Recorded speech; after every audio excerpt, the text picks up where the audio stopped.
Stellar Transformations, episode 299. Untuk melihat video selengkapnya, sahabat bisa kunjungi playlist yang telah disediakan. Yuk mari, kita berimajinasi bersama dan masuk ke alur ceritanya.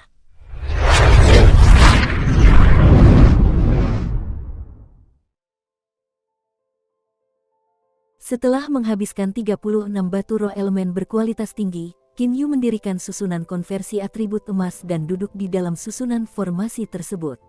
Energi roh elemen, setelah melewati susunan konversi, diubah menjadi energi atribut emas. Tak lama kemudian, energi tersebut diserap dengan cepat oleh Qin Yu. Belum pernah terjadi sebelumnya. Belum pernah ada seorang pun di alam bintang kegelapan yang berani menyerap energi atribut emas sebegitu gilanya seperti Qin Yu. 36 batu roh elemen berkualitas tinggi sungguh luar biasa, bahkan mungkin susunan formasi utama desa penerima Mulberry pun tidak dapat menandinginya.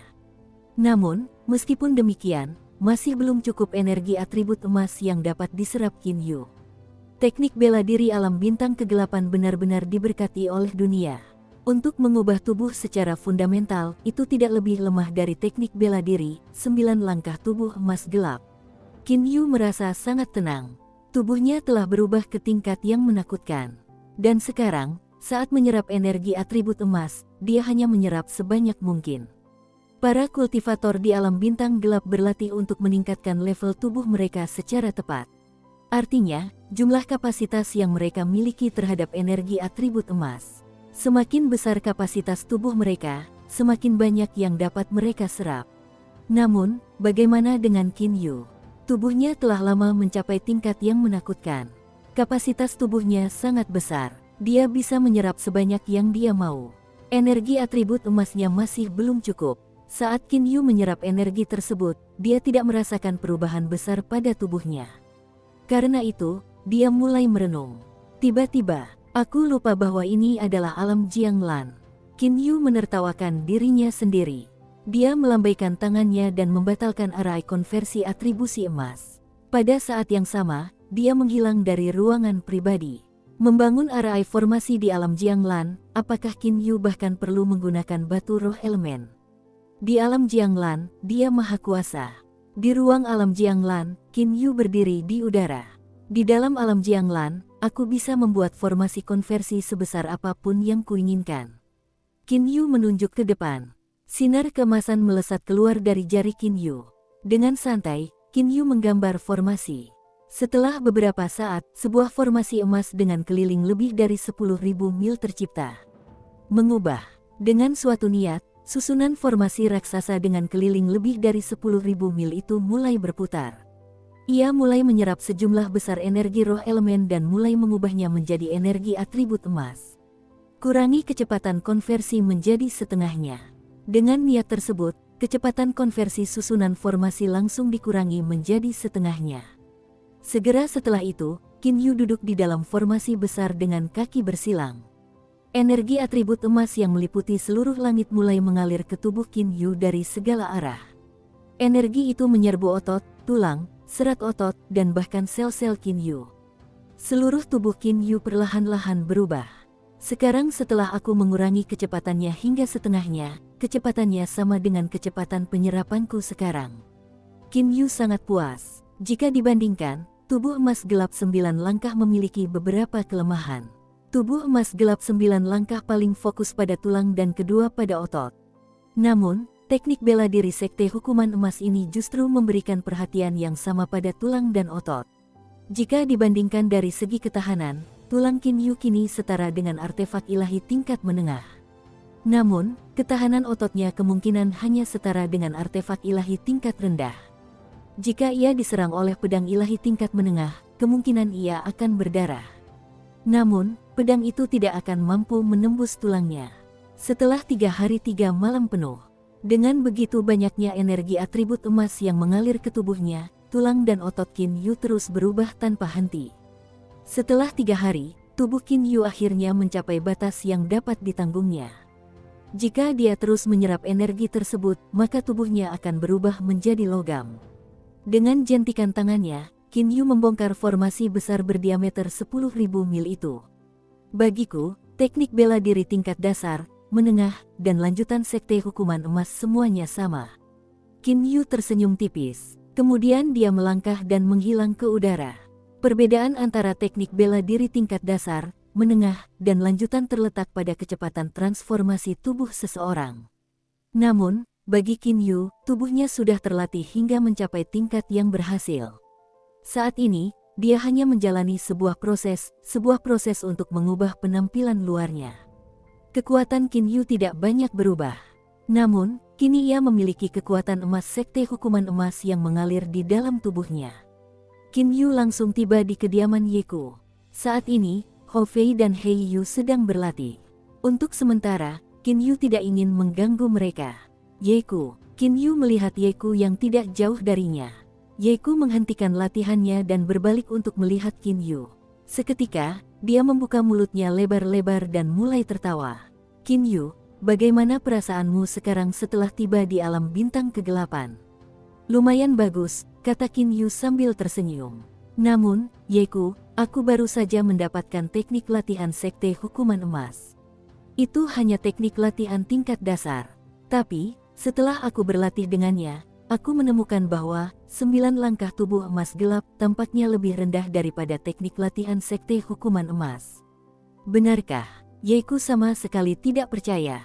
Itu benar-benar tidak mungkin. Dengan lambaian tangannya, Qin Yu mengeluarkan selembar kertas giok. Di atas kertas giok itu tercatat teknik bela diri sekte hukuman emas.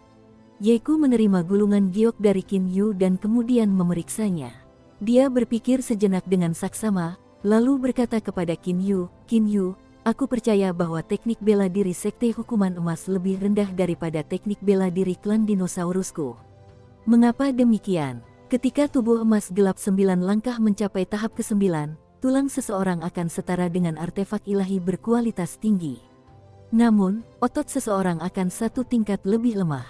Akan tetapi, ketika seseorang mencapai puncak teknik bela diri sekte hukuman emas, baik tulang maupun otot seseorang akan setara dengan artefak ilahi berkualitas tinggi. Mana yang lebih baik dan mana yang lebih buruk sudah jelas, kata Qin Yu. Ye Ku menggelengkan kepalanya. Itu salah.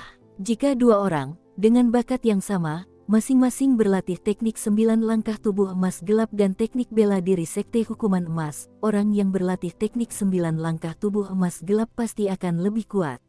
Perlu kukatakan, 9 langkah tubuh emas gelap adalah teknik bela diri yang dapat dilatih di mana saja. Namun, bagaimana dengan teknik bela diri sekte hukuman emas itu?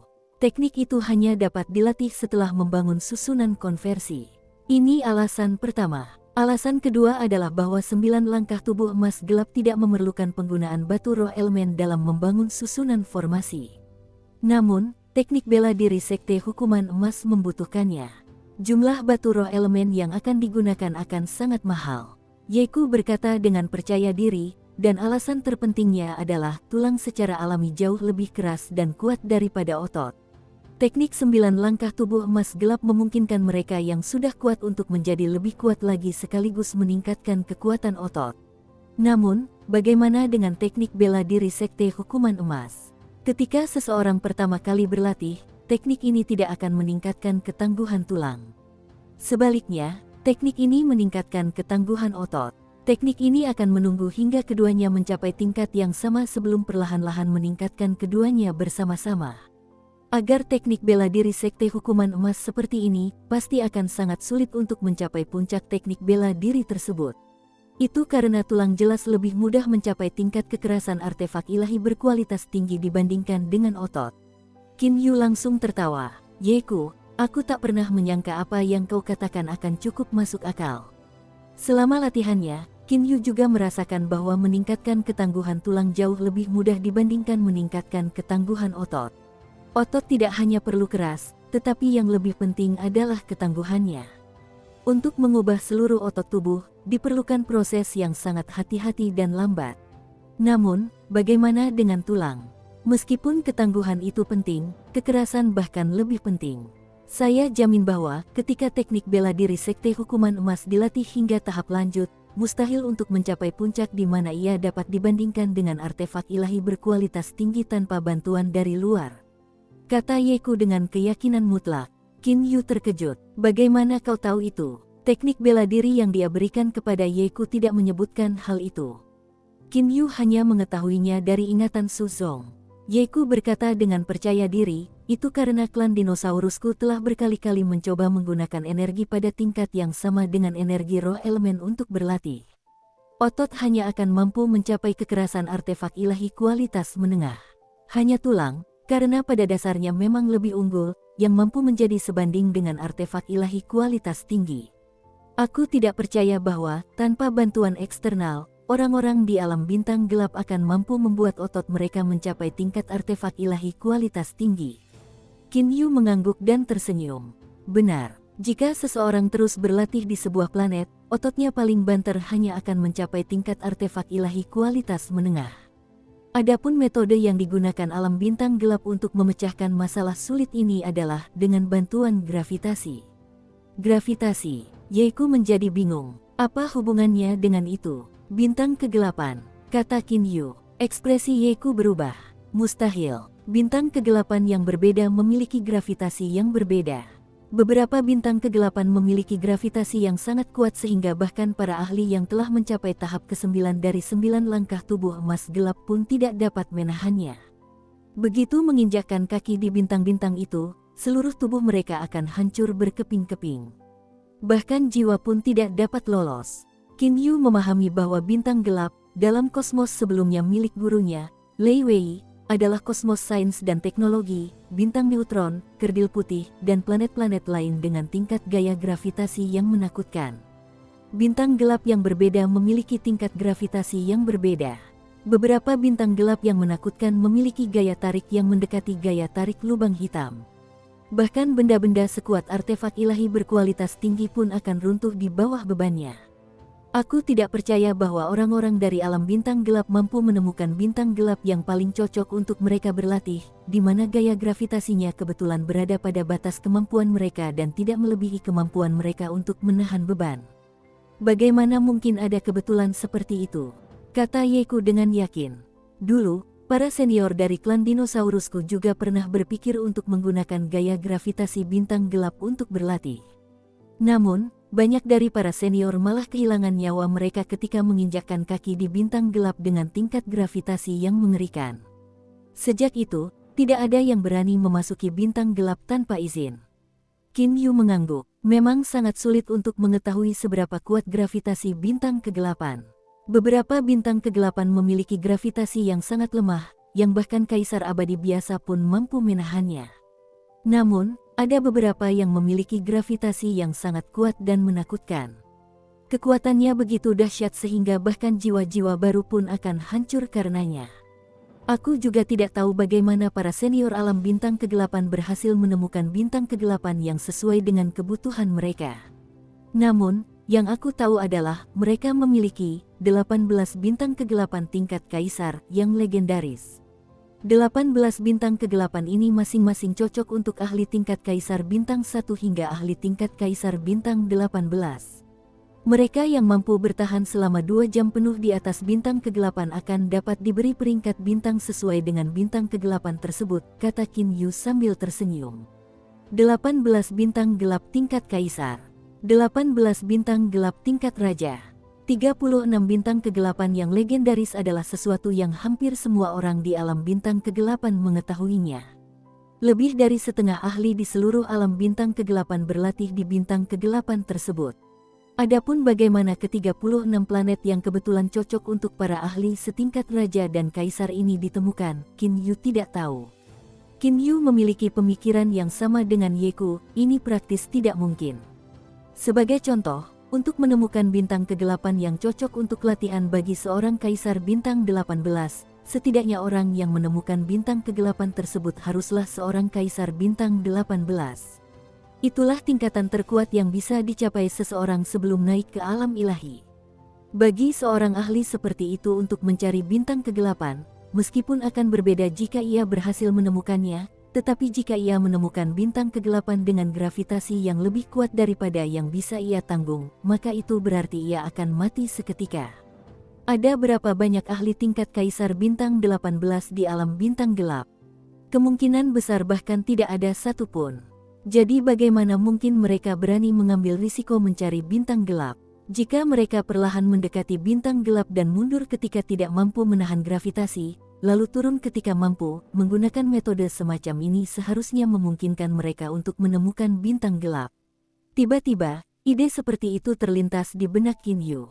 Namun, hanya beberapa saat kemudian, ide ini ditolak oleh Qin Yu. Aku benar-benar bodoh. Qin Yu menertawakan dirinya sendiri. Jika seseorang melakukan apa yang disarankan Qin Yu sebelumnya, maka saat terbang di dekat alam bintang gelap, yang akan melawan gaya gravitasi bukanlah tubuhnya, melainkan energi di dalam tubuhnya. Semakin kuat energi tubuh, semakin kuat gravitasi yang dapat ditahannya. Mereka yang mengolah dan melatih tubuh mereka, biasanya tubuh mereka lebih kuat daripada energi yang mereka miliki di dalam tubuh mereka. Sebagai contoh, saat berlatih tubuh emas gelap 9 langkah, seseorang akan menggunakan kekuatan 9 langkah untuk melawan gravitasi saat terbang. Namun, daya tahan tubuh biasanya lebih kuat daripada kekuatan 9 langkah. Dengan mendekati planet tipe bintang gelap yang dipilih secara perlahan, tubuh pasti tidak akan mampu mencapai batasnya dan tidak akan berpengaruh pada pelatihan tubuh. Di luar desa penerima mulberry di alam bintang gelap, banyak pemuda dari desa penerima mulberry berkumpul bersama. Di tengah kelompok pemuda itu ada Xiuya yang telah berlatih selama 3 hari. Xiuya telah menyerap cairan emas di inti emas dan kemudian energi atribut emas. Dan sekarang, kekuatannya baru saja mencapai tingkat Raja Bintang 1. Ya kecil, selamat. Mulai hari ini, kamu akan berada di peringkat 5 besar dari generasimu, kata seorang pemuda berambut coklat sambil tersenyum. Puluhan pemuda di sekitarnya sedang mengobrol dan tertawa. Tentu saja, jika ada bakat luar biasa di desa mereka, semua penduduk desa akan senang. Tiba-tiba, seorang gadis berambut pirang angkat bicara. Arya, seberapa kuat Liu Xing itu sebenarnya? Dia tampak sangat luar biasa. Dari yang kulihat, sangat mungkin dia adalah ahli palsu. Jangan bicara omong kosong, Liu Xing setidaknya telah membunuh Su Zong. Seorang pemuda membela Liu Xing. Gadis berambut pirang itu mendengus. Sulit untuk mengatakannya. Kemungkinan Liu Xing membunuh Su Zong dengan serangan mendadak. Itu tidak cukup untuk menunjukkan bahwa dia kuat. Arya, katakanlah, apakah Liu Xing itu sangat kuat? Xiuya ingin berbicara. Namun, dia ingat apa yang Qin Yu minta dia lakukan. Qin Yu tidak ingin dia membicarakan kekuatannya. Karena Arya bahkan tidak bicara, sepertinya Liu Xing itu memang bukan siapa-siapa. Gadis berambut pirang itu semakin yakin. Menurutku, Liu Xing itu paling banter hanya ahli tingkat Raja Bintang 1. Levelnya hampir sama dengan Arya saat ini. Xiuya berkata dengan marah, aku jauh lebih lemah daripada Tuan Liu Xing. Kalian semua tidak tahu tentang ini, tetapi 3 binatang logam tingkat raja yang kuat hendak membunuhku, tetapi Tuan Liu Xing membunuh ketiganya dalam sekejap mata. Sekedipan mata, semua orang terkejut, mustahil. Seketika, beberapa pemuda dan pemudi serentak berseru. Namun, tepat ketika mereka membicarakan hal itu, pemuda berambut coklat yang tadi tiba-tiba mengerutkan kening. Berhenti membuat keributan. Ada sekelompok orang yang datang ke arah desa kita dari selatan. Seketika itu, sekelompok pemuda tersebut terdiam dan menatap ke arah selatan. Beberapa saat kemudian, beberapa ratus siluet dengan cepat terbang dari langit. Setelah itu, mereka turun di luar Mulberry Receiving Village. Mereka dipimpin oleh 3 pria paruh-baya. Mereka dari desa Matahari Emas. Pemuda berambut coklat itu mengerutkan kening dan langsung berkata dengan suara lantang. Ini desa penerima buah murbei, untuk apa desa Matahari Emas datang ke sini? Dari 3 pria paruh-baya yang memimpin kelompok itu, yang di tengah melangkah maju dan berkata, saya kepala desa dari desa Matahari Emas. Belum lama ini, kami bertemu dengan sekawanan binatang logam dan terpaksa memindahkan desa kami. Baru setelah kami selesai memilih lokasi desa baru, kami menemukan bahwa desa penerima mulberry Anda terletak kurang dari 100 mil dari lokasi desa baru kami. Karena itu, kami memutuskan untuk datang dan menyapa Anda semua dari desa penerima mulberry.